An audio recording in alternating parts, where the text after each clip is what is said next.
All right, so I want to talk about another aspect of the graph that you need to know now. I've talked about a lot of stuff. I've talked about this. So now let's talk about the absolute value. When the absolute value is increasing, the number in the absolute value stroke has another value. Here we talked about how this absolute value. Okay, let me just flip back. Okay, this is the absolute value alone. Nothing is inside, nothing is outside it, right? Now we talked about when something is outside it, a number is outside it, a unit number is outside it. That's when we count 1, 2. Then we have our absolute value. Now, and if it's minus, we come down from 0. We go to -1. If it's -2 that is there, we go to -2 here. We draw the stroke. Now, but for this one, we have the number and that is inside the absolute value bar. What does that mean? It means it's going to move. There will be a movement on x-axis. Not the other one, there was a movement on y-axis because it's outside. I told you that that's the initial value of y, it's part of y, but since it's inside this x now, there must be movement on x. Now the movement, since it's -1, I told you, like I said the other time, here there will be movement. If there's a negative, there's that's for y. For this now, there will shift to the right, which is here, right?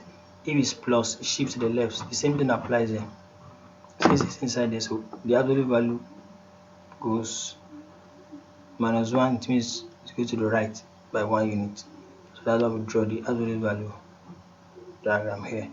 If it's +1, it comes here. We draw it like this. So that's all about that. There's no further explanation. And look at it. Since there is 2 here, so it means it must cut across. This 2 here means it's cutting across these 2 like that. So that's just the meaning. There's no point. There's no extra explanation. If you want more explanation, you can Google it or read more about it. Now that brings us to the last gist or last part of this lecture. Here, look at this x squared, right? That means it's a quadratic equation. So we have a u, and it's a negative one, so it's facing down, like I showed you. So that's what we have here. If you want to plot this, you can actually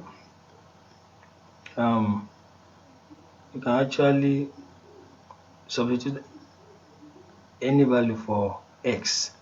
Let's say from 1 to 10, you'll be getting the value of y. So when you get y and x value, you can plot them. So it's going to form this line like this. So there's not much to talk about. That's all I wanted to tell you.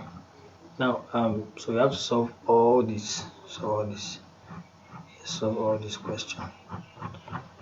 So I'll go to the next topic. All right. So I hope I've been so far it's been helpful. Now this graph thing should help you when you're done with this math stuff. You go to the question you couldn't do before, attempt it again, that graph one. Attempt it again and see if you can now solve the question. Now that you can plot graph, now that you have some understanding about graph, then I believe you should be able to do it. So thank you very much for your time.